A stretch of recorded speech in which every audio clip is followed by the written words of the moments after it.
Good morning आप सभी को। तो कैसे हैं आप लोग? उम्मीद करते हैं कि आप लोग अच्छे होंगे, मस्त होंगे और अच्छे से पढ़ाई कर रहे होंगे। आप सभी का स्वागत है आपकी अपने प्यारे से चैनल केवीआर लर्निंग एकेडमी में। आज का क्लास बहुत ज़्यादा इंपॉर्टेंट होने वाला है क्योंकि आज के क्लास में हम स्टार्ट करने जा रहे हैं एक नया टॉपिक, रेशियो एंड प्रोपोर्शन।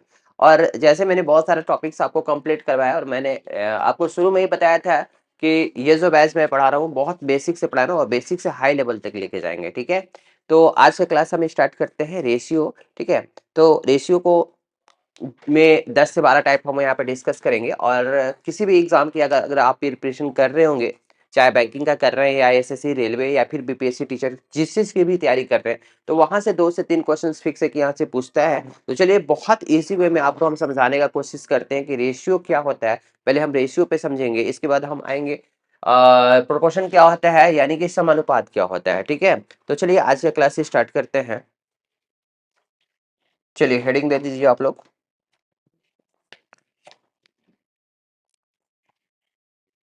देखिए, सबसे पहले तो हम रेशियो में अगर बात करेंगे तो रेशियो होता क्या है। ठीक है, यानी कि अनुपात, कंपेयर, किसी भी चीज का अगर आप कंपेयर करते हैं, जैसे कि मान लीजिए कि हम अगर ए और बाई बी लिखे हुए हैं, यानी कि रेशियो में लिखा हुआ है ए अनुपात बी लिखा हुआ है। ठीक है, यही चीज लिखा हुआ है ए अनुपात बी लिखा हुआ है। तो सबसे पहले तो ये समझिए कि ये एग्जैक्ट वैल्यू नहीं होता है। एग्जैक्ट वैल्यू कहने का मतलब ये हुआ कि ऐसा नहीं है कि अगर हम a by b is equal to 1/2 लिखे हुए हैं तो इसका कभी भी ये मतलब नहीं होता है कि a का वैल्यू 1 है और b का वैल्यू 2 है। बात आ रही समझ में? कहने का मतलब ये है कि अगर हम b बाई सी बराबर अगर हम 3/4 लिखे हुए हैं तो इसका मतलब ये नहीं है कि b का वैल्यू 3 है और c का वैल्यू 4 है। ठीक है, एकदम शांति से समझने की कोशिश कीजिए, हर पॉइंट्स को हम क्लियर करेंगे। अगर आप अच्छे से क्लास कर रहे हैं, शुरू से क्लास कर रहे हैं, तो आपको हम बार बार बता रहे हैं कि कोई भी कंसेप्ट को हम स्किप नहीं करेंगे और एकदम बेसिक से हम स्टार्ट करते हैं क्लास को। ठीक है, लेकिन आप समझिएगा तब एकदम उत्सुकता मत, बहुत सारे क्वेश्चंस मत कीजिए। अभी तो क्लास स्टार्ट भी हुआ, क्लास का 1 मिनट भी नहीं हुआ है स्टार्ट किए हुए। तो मेरे कहने का मतलब ये हुआ, अभी हम क्लास को स्टार्ट कर रहे हैं, तो कहने का मतलब ये हुआ बाबू कि ऐसा नहीं है कि बी का वैल्यू 3 है और सी का वैल्यू 4 है। एग्जैक्ट वैल्यू नहीं है, लेकिन हाँ ये कह सकते हैं, जैसे मान के चलिए कि ए बराबर अगर 200 है, ऐसे समझते हैं, और बी का वैल्यू अगर मान के चलिए कि 300 है। ऐसा हो सकता है ना कि ए का वैल्यू जो है एग्जैक्ट वैल्यू 200 रुपया है, ए के पास मान लीजिए कि 200 रुपया है और सी के पास, बी के पास जो है 300 रुपया है। तो अगर हम यहाँ से ए बाई बी निकालेंगे, ए अनुपात बी निकालेंगे, तो आप कहिएगा कि 200 बटा में 300 होगा। तो यहाँ से 2 जीरो कट जाएगा, तो आपका क्या 2/3 आया। तो आप, यही ना चीज हम आपको स्टार्टिंग में बता रहे हैं कि ऐसा नहीं बोल सकते हैं कि ए का वैल्यू 2 है और बी का वैल्यू 3 है। ठीक है, ऐसा है नहीं ना। ए का वैल्यू कितना था, 200 था और बी का वैल्यू 300 था। लेकिन अनुपात की अगर बात करेंगे तो अनुपात जब भी होता है, अगर आपका 2/3 आया तो एग्जैक्ट वैल्यू इसलिए कह रहे हैं कि ये 2 नहीं होगा और बी जो है 3 नहीं होगा। हो सकता है कि 20/30 होगा एग्जैक्ट वैल्यू, या फिर 200/300 होगा, या हो सकता है कि 4/6 रहा होगा, ए का वैल्यू 4 और बी का वैल्यू 6 रहा होगा। नहीं, ए का वैल्यू अगर आप 4 लीजिएगा और बी का वैल्यू अगर 6 लीजिएगा, तो यहाँ से ए बाई बी निकालेंगे, ए अनुपात बी निकालेंगे, तो 4/6, ठीक है, यानी कि 2/3 आया। हम डायरेक्ट अगर हम आपको दे दें कि ए बाई बी बराबर, ए अनुपात बी बराबर अगर 2/3 है, तो ऐसा कह दीजिएगा क्या कि ए का वैल्यू 2 और बी का वैल्यू 3। यही तो चीज हमें स्टार्टिंग से ही बता रहे हैं कि रेशियो कभी भी एग्जैक्ट वैल्यू नहीं होता है। अब आई समझ में बात को? है, एक ऐसी संख्या है, हाँ ये कह सकते हैं कि एक ऐसी संख्या है जो नीचे और ऊपर, अंश में और हर में हम काटे हैं। ए हमेशा 2 के मल्टीपुल में है, ये कह सकते हैं, और बी जो है हमेशा 3 के मल्टीपुल में है। 3 के मल्टीपल में 6 भी हो सकता है, 12 भी हो सकता है, 18 भी हो सकता है। ठीक है, 300 भी हो सकता है, 600 भी हो सकता है, लेकिन एग्जैक्ट वैल्यू नहीं कह सकते हैं। हो सकता है, एग्जैक्ट हो भी सकता है और नहीं भी हो सकता है। ठीक है, ये नहीं, लेकिन डायरेक्ट नहीं कह सकते कि एग्जैक्ट वैल्यू होता है। ठीक है, हो सकता है कि ए का वैल्यू 2 है और बी का वैल्यू 3 है, तो यहां से ए बाई बी निकालिएगा तो 2/3 होगा। होगा ना। तो एग्जैक्ट वैल्यू यहाँ पे है, ए का वैल्यू 2 है एग्जैक्ट में, ठीक है, और बी का वैल्यू एग्जैक्ट 3 है। यहाँ पे बात समझ में आ गई सबको, ये पॉइंट समझ में आ गई ना। अब आते हैं दूसरी चीज समझने की कोशिश की। अब हम चीज समझाते हैं कि रेशियो जो होता है ना, कंपेयर जो होता है वो हमेशा सेम क्वांटिटी में होता है, ठीक है। ऐसे नहीं है कि आपकी अगर गर्लफ्रेंड है तो उसकी खूबसूरती की तुलना, जैसे मान के चलो यहाँ पे अमन है और यहाँ पे रोशन है, ठीक है, तो अमन के गर्लफ्रेंड की खूबसूरती की तुलना, ठीक है, रोशन के गर्लफ्रेंड के वेट से कर दे। ऐसा है कि कर दे कि 5 फीट है इसकी लंबाई, इसकी गर्लफ्रेंड की, और इसकी गर्लफ्रेंड का जो वेट है ये मान के चलिए 45 kg है, ठीक है। तो ये कहना गलत होगा, ठीक है। रेशियो हमेशा सेम क्वांटिटी में होता है। अगर हम केजी ऊपर लिख रहे हैं 5 kg, तो यहाँ पे 4 kg में ही करेंगे, तब यहाँ पे जो यूनिट है वो कटेगा, तो यहाँ पे रेशियो कितना आएगा, 5/4 आएगा। बात है इस समझ में है। ऐसा नहीं कह सकते हैं कि आप ऊपर में क्या कीजिए कि केजी लिख दीजिए 500 kg, और नीचे में कर दीजिए आप लंबाई कर दीजिए मीटर में कर दीजिए 200 मीटर, तो ये कहना गलत है। रेशियो हमेशा सेम क्वांटिटी में होता है, कंपेयर हमेशा सेम चीज में होता है। अब यानी कि तुम्हारे तुम्हारे पास इतना रुपया है, 10 लाख रुपया है, और उसकी तुलना हम करेंगे उसके, मान के चलो कि खूबसूरती से, ऐसा नहीं ना है। मतलब तुलना हमेशा सेम चीज में ना होगा, है ना। बात आ रही समझ में। तो नोट करना है थोड़ी सी चीजों को, बातों को आप अपने लाइन में लिख सकते हैं, ठीक है। क्लियर है सबको ये चीज। तो चलिए अब आते हैं हम टाइप पे। अब मान लीजिए कि a बाई बी अगर आता है 200/300, अगर हम पूछे कि क्या ये रेशियो में है, तो बिल्कुल रेशियो में नहीं है। रेशियो में लिखने का मतलब ये हुआ कि इसके बाद हम कोई भी यहाँ पे मतलब कटने वाली संख्या नहीं होगी। जैसे यहाँ पे 2 जीरो से 2 जीरो कट रहा है ना, तो रेशियो की अगर बात करेंगे तो 2/3 होगा। 200/3 जो 300 जो है ये रेशियो में नहीं है। अगर हम बात करें C/D बराबर C/B बराबर, अगर मान लीजिए कि 4/6 लिखते हैं, क्या ये रेशियो में है, तो नहीं, परफेक्ट रेशियो में नहीं है। रेशियो में क्या होगा, 2/3 होगा। 2:3 इसको लिख सकते हैं, ठीक है। अब तो मेरी बातों को समझ पाए होंगे अच्छी तरीके से। अब आते हैं कि क्वेश्चन जो है एग्जाम में, ये तो बात हो गई बेसिक कंसेप्ट की, और लेकिन बात अब यहाँ पे बनेगी कि क्वेश्चंस एग्जाम में किस तरह का पूछता है, उसका पैटर्न क्या है। सारे पैटर्न को 1 बाय 1 क्लियर करेंगे। यहाँ से 10 से 12 टाइप जो है हम डिस्कस करेंगे, ठीक है। और बहुत सारा इंपॉर्टेंट पॉइंट्स है, आप जो क्वेश्चन एक बार पूछ लेते हैं कि सिक्कों का जो है, आज के क्लास में ही बताएंगे। जैसे होता है ना कि 1 रुपया 50 पैसा और 10 पैसा का सिक्कों का अनुपात ये है, तो उसमें 2-3 उसमें भी पैटर्न पूछता है। वो सारे पैटर्न आज के क्लास में ही डिस्कस करेंगे आपको, ठीक है। तो चलिए आज के क्लास से स्टार्ट करते हैं। और यहाँ से जो है ना एग्जाम में पूछता है, ठीक है, हमेशा देखोगे रिपीटेशन करेगा, ठीक है। चलिए आते हैं टाइप 1 का क्वेश्चन है। और टाइप 1 में ये पूछता है कि अगर ए अनुपात बी जो है 2:3 है, यहाँ पे ये जो कलर सही है ना, दिख रहा है बोर्ड पे सही से, कि ब्लैक ले लें, ठीक है, ये ले लेते हैं। उफ, चलिए यहाँ पे जो क्वेश्चंस में दिया हुआ है, क्वेश्चंस को एक बार थोड़ा सा ध्यान से देखिएगा। A/B जो 2:3 दिया हुआ है, और B/C जो दिया हुआ है 3:4 दिया है। तो A/B/C का मान क्या होगा, ठीक है। देखिए A/B जो है कितना है, 2:3, और B/C जो है ये कितना दिया हुआ है, 3:4। तो यहाँ पे पूछ रहा है कि A/B/C, ठीक है। तो यहाँ पे A का वैल्यू 2 है, B का वैल्यू 3 है, यहाँ पे भी मैच कर रहा है, B 3 है, ठीक है, 3 के अनुपात में, और C जो है 4 के अनुपात में। तो क्या दिक्कत है, 2 3 4, कहाँ क्या दिक्कत हो रहा है बताइए। हम्म, यहाँ पे भी B 3 के अनुपात में है, यहाँ पे भी B 3 के अनुपात में है। A है 2 है, B 3 और C 4, ठीक है। देखिए वो कब बनता है, देखिए बताते हैं वो कब बनता है। वैसे देखिए क्वेश्चन जो है, अगर ऐसे पूछता, देखिए मतलब सब रटा हुआ है क्या कि इस तरह का रहेगा। देखिए ये जो क्वेश्चन है, अब देखिए ए है अनुपात बी, ये दिया हुआ है कितना 11:7, ठीक है। मेरी बात समझिए, अब एक्साइटमेंट होती है। बी अनुपात सी जो दिया हुआ है, ये दिया हुआ 5:19। अब बात यहाँ ये बिगड़ती है कि यहाँ पे आप कह रहे हैं कि बी जो है 7 के अनुपात में है और यहाँ पे बी जो है 5 के अनुपात में है। हैं? वहां पे तो उस क्वेश्चन में तो सेम ही था ना, यहाँ पे क्या था, यहाँ पे तो सेम ही था ना। बी का वैल्यू भी यहाँ पे भी 3 था और यहाँ पे भी बी का जो अनुपात है 3 के अनुपात में था। लेकिन बात तो यहाँ पे है बिगड़ रही है इस टाइप का।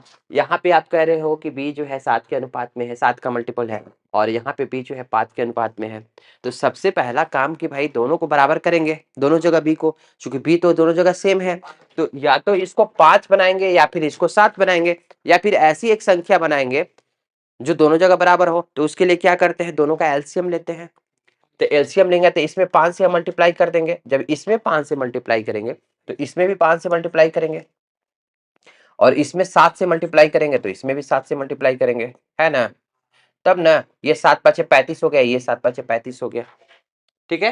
और ये 55 हो गया, 55 और 35, और ये 19 7 133 नहीं। तब यहाँ पे लिखेंगे कि ए अनुपात बी अनुपात सी जो है कितना हो गया 55, और ये 7 5 35 यहाँ पे भी और यहाँ पे भी 35, 55 35 और ये 133, ठीक है।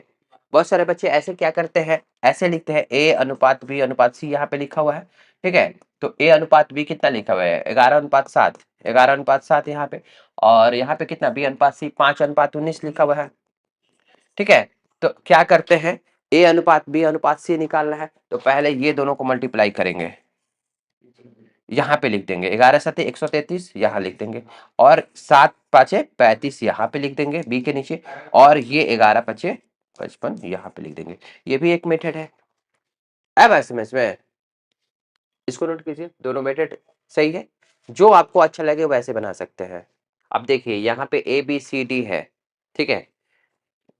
तो यहाँ पे ए अनुपात बी अनुपात सी अनुपात डी आएगा। जल्दी से बनाइए तो बन जाएगा। तो ये जो मेथड है ना ए अनुपात, ठीक है बनाइए ना, बनाइए भाई।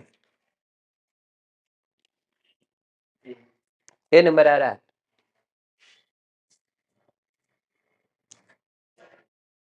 बना आपसे, क्यों नहीं समझ में आ रहा है? पहला वाला समझ में आ गया था। इसमें तो देखिए रुकिए, पेन रुकिए, सब लोग इधर देखिए। ए अनुपात बी है तो ए के नीचे 2 और बी के नीचे हम क्या लिखेंगे 3 लिखेंगे, ठीक है। यहाँ पे बी अनुपात सी कितना है 4:3 है, ठीक है, यहाँ पे ऐसे लिखेंगे। और सी अनुपात डी कितना है 3:7 है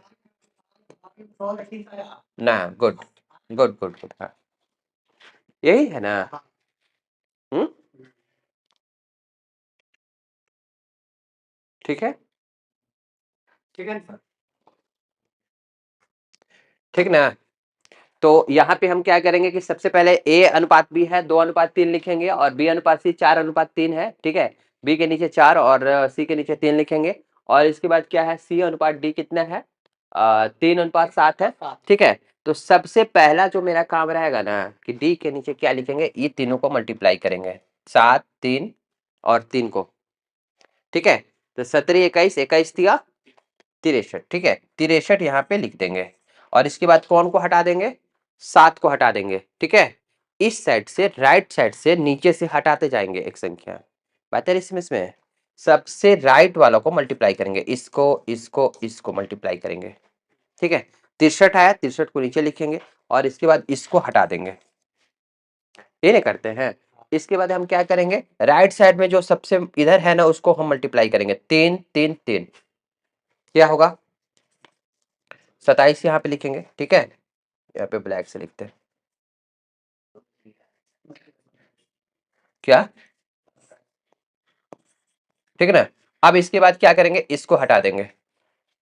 इसके बाद क्या करेंगे, जो राइट साइड में सबको मल्टीप्लाई करेंगे, 4 12 12 12 चौके 4 12 12 36, 36 यहाँ पे लिखेंगे ना। इसके बाद इसको हटाएंगे, ठीक ना, और यहाँ पे 24 हो जाएगा। इधर राइट साइड 4 दूनी 8 और 18 के 24, यही आपका अनुपात होगा। अब देख लीजिए कितना से कट रहा है, 3 से कट रहा है सब, तो 18 के 24 हो जाएगा, यहाँ पे 12 हो जाएगा, और यहाँ पे 9 हो जाएगा, और यहाँ पे 21 हो जाएगा। बताया समझ में सबको कैसे किए? यहाँ पे सी कितना है, सी 5 है, और यहाँ पे सी कितना है, 2 है। सबसे पहला मेरा काम होगा कि दोनों को बराबर करेंगे। बराबर करने के लिए इसमें हम किससे मल्टीप्लाई करेंगे, 5 से।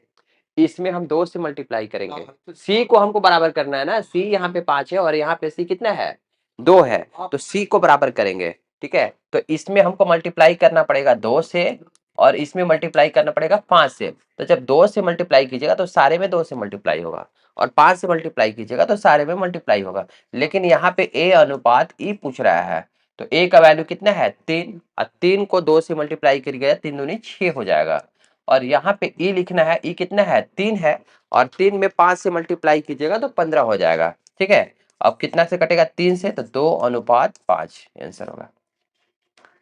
ऐसे समझ में टोटल निकालिए, चाहे हमको तो ए और ई का तो निकालना था ना रेशियो, तो हम टोटल को कैसे निकालेंगे, देखिए फिर से हम बताते हैं, एक बार फिर से हम आपको समझाने का कोशिश करते हैं। देखिए यहाँ पे ए अनुपात बी अनुपात सी दिया हुआ है कितना, 3 अनुपात 2 अनुपात 5, और यहाँ पे सी अनुपात डी अनुपात ई दिया हुआ है कितना, 2 अनुपात 17 अनुपात 3। यहाँ पे सी 5 है और यहाँ पे सी कितना है, 2 है। देखिए इधर नहीं समझिएगा ना तो कैलकुलेशन करते रहिएगा रूम पे तो प्रैक्टिस करते नहीं आप लोग। ठीक है, तो यहाँ पे हम क्या करेंगे, सी को बराबर करेंगे। सी को बराबर करने के लिए इसमें 2 से मल्टीप्लाई करना पड़ेगा, इसमें 5 से। जब 5 से मल्टीप्लाई कीजिएगा तो इन तीनों में करना पड़ेगा 5 से मल्टीप्लाई, है ना, और 2 से करिएगा तो इन तीनों में करना पड़ेगा।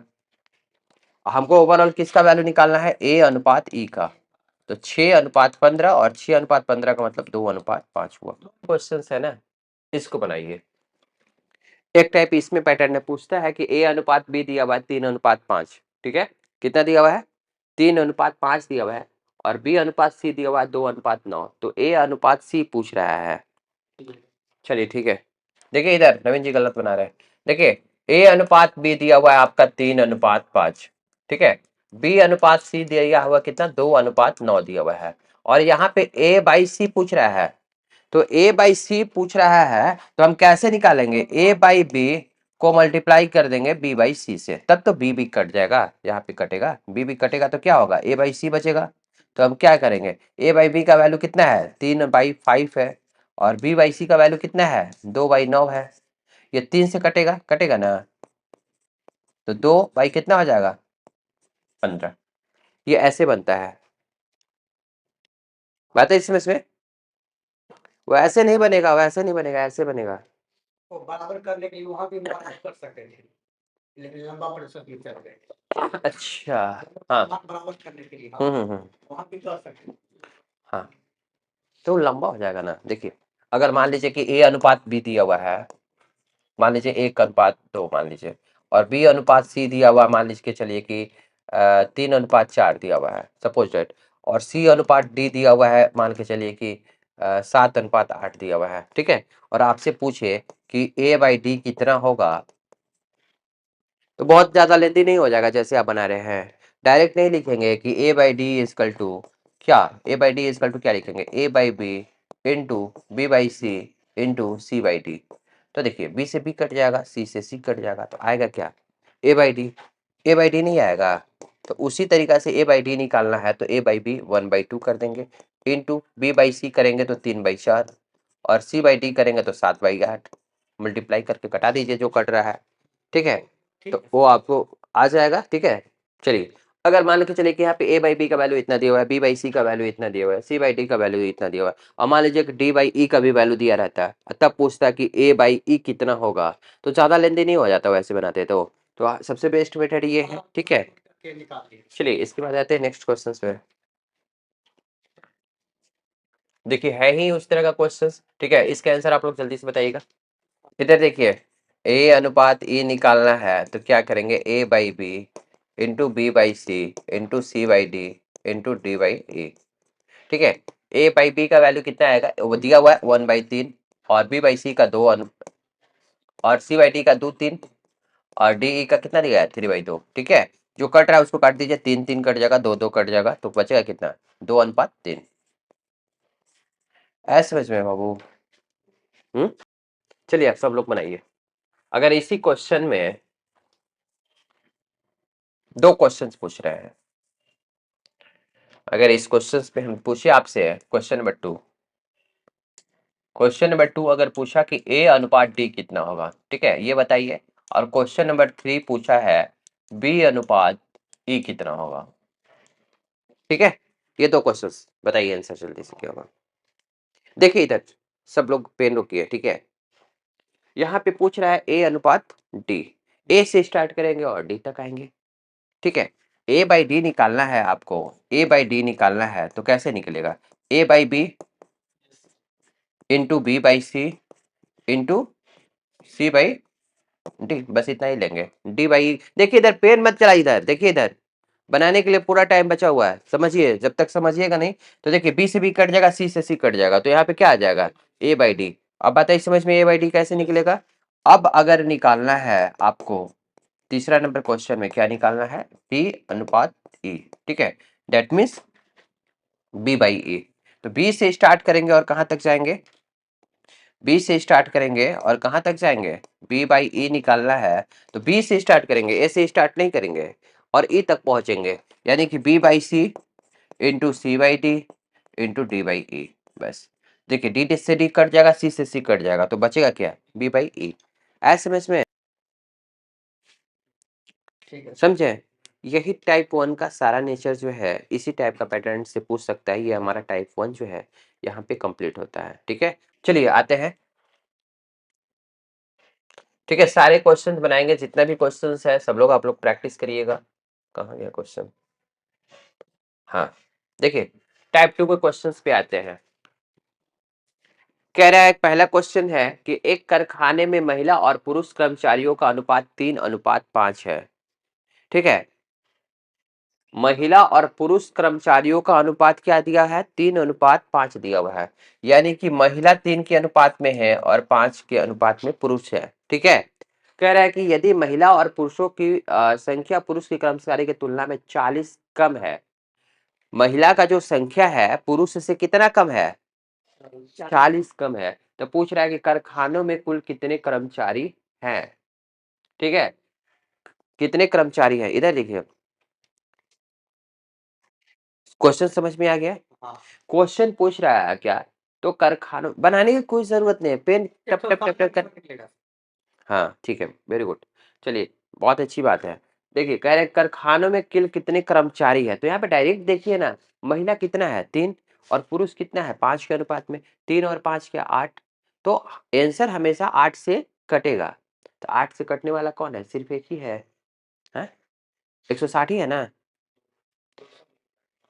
अच्छा हाँ, 200 से भी कटेगा। तो अब हम क्या करेंगे, यहाँ पे यदि महिला कर्मचारियों की संख्या पुरुष कर्मचारियों की तुलना में 40 कम है, यहाँ पे कितना कम है, यहाँ पे पुरुष का है 5 और महिला कितना है 3 के अनुपात में, तो कितना कम है 2, तो 2 का वैल्यू कितना 40, तो 1 का वैल्यू कितना हो जाएगा 20, 1 का वैल्यू 20, तो 8 का वैल्यू कितना होगा, हाँ 160। तो ऑप्शन हो जाएगा ऑप्शन नंबर बी। है सबको समझ में, ठीक है फिर से बता, यहाँ पे जो है महिला है, मान ले चलिए ओमेन, और यहाँ पे मैन है, क्या अनुपात 3:5 है। और इसके बाद क्वेश्चन में कह रहा है कि महिला कर्मचारियों की संख्या पुरुष कर्मचारियों की तुलना में 40 कम है। यहाँ पे रेशियो में कितना कम है, पुरुष का है 5 और महिला का है 3, कितना कम है 2 कम है, तो 2 यूनिट का वैल्यू कितना 40, तो 1 यूनिट का वैल्यू कितना 20। तो पूछ रहा है कारखानों में कुल कितने कर्मचारी है, तो 3 और 5 8 कर्मचारी है, तो 8 का वैल्यू कितना होगा 8 दूनी 16, 160, ऑप्शन नंबर सी। चलिए ये क्वेश्चंस भी बन जाएगा, ठीक है। हम बता देते हैं, थोड़ा सा आप लोग घर पे प्रैक्टिस कर लीजिएगा। कह रहा है कि एक परिवार में खर्च मोटे तौर पर, मतलब मेनली जो खर्च है छोटा मोटा खर्च को इग्नोर करते हुए यहाँ पे देखा जा रहा है, ठीक है। 5-10 रुपये वाला खर्चा की बात नहीं हो रही, मोटा जो खर्चा है वो कह रहा है कि 3 तरह का खर्चा है। इस खर्चा का नाम क्रमशः भोजन, भोजन पे 5 के अनुपात में कर रहा है, वस्त्र पे 7 के अनुपात में, और पढ़ाई पर 13 के अनुपात में कर रहा है, ठीक है। यदि वस्त्र पर खर्च भोजन से 5,000 अधिक है, यदि वस्त्र पर जो खर्च हुआ, ये वस्त्र पे खर्च हो रहा है 7 के अनुपात में, और पढ़ाई पर कितना खर्च हो रहा है, पढ़ाई पर 13, और भोजन पे कर रहा है 5, तो यह क्वेश्चन में कह रहा है कि यदि वस्त्र पर खर्च भोजन से 5,000 अधिक है, तो यहाँ पे कितना अधिक है? 2 अधिक है, 2 का वैल्यू 5,000, तो 1 का वैल्यू यहाँ से निकाल दीजिए। क्वेश्चंस को आप लोग प्रैक्टिस करिएगा। अब स्लाइड में नहीं आया था क्या? देखिए, इस टाइप का जो क्वेश्चन है, क्वेश्चन कह रहा है कि दो संख्याओं का अनुपात 3:2 है। दो संख्या जो है ए और बी है, मान लीजिए कि अनुपात कितना दिया है? 3:2 दिया हुआ है, तो इसका गुणनफल 96 है। तो अब ऐसा नहीं कर लीजिएगा 3 और 2 का गुणनफल 6, 6 का वैल्यू 96 मत करिएगा, ठीक है? कभी भी ऐसे नहीं करना होता है। जब भी गुणनफल वाली बात होती है, ऐसा क्यों नहीं करते हैं, ये चीज हम आपको बताते हैं कि अगर a बाई बी आपका दिया हुआ है 3:2, तो यहाँ 2x और 3x और 2x मान लीजिएगा। सोच के देखिए, चूंकि हम बताते हैं ऐसा क्यों करते हैं। तो अब यहाँ पे मल्टीप्लाई करिएगा, तो 3 और 2 6x² का वैल्यू यहाँ पे दिया हुआ है 96, ठीक है? तो x का वैल्यू, x² का वैल्यू कितना हो जाएगा? 16, तो x का वैल्यू कितना आ जाएगा? 4। बात आई समझ में? हाँ, 16 कहाँ से आया? देखिए अनुपात कितना दिया हुआ था? 3:2 दिया हुआ था, तो 2x और 3x मान लिए, ठीक है? इसके बाद कह रहा है कि इनका गुणनफल 96 है, तो इन दोनों का गुणनफल कितना हो जाएगा? 6x²। हाँ, 6x² का वैल्यू कितना दिया हुआ है? 96, तो x² का वैल्यू कितना हो जाएगा? 96/6 है। 6x² का वैल्यू कितना दिया हुआ है? 96, तो x² इक्वल टू कितना हो जाएगा? 96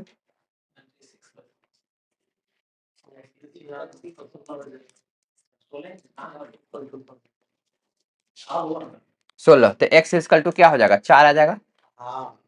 4 आया ना? हाँ, ठीक है, चलो कंफ्यूजन हो गया था फर्स्ट में, ठीक है? x का वैल्यू कितना आ गया? 4। अब पूछ रहा है कि संख्याओं का योग कितना होगा, तो संख्याओं का योग 3x और 2x 5x, 5x का वैल्यू कितना हो जाएगा? 5 × 4 20 हो जाएगा। संख्याओं का योग 20 हो गया। अब बताइए समझ में आया सबको? चलिए, तो इस तरह से क्वेश्चंस को सॉल्व करिएगा, ठीक है? और फिर अगले क्लास में जो है जितना क्वेश्चंस हम बताएं, जितना टाइप, उसका आगे का क्वेश्चंस आप लोग देखिएगा। देखिए इस टाइप का क्वेश्चन जो था, ये सारे क्वेश्चंस जो है पीडीएफ में है। पूरा स्लाइड अच्छा से नहीं हुआ है, ठीक है? चलिए कल के क्लास में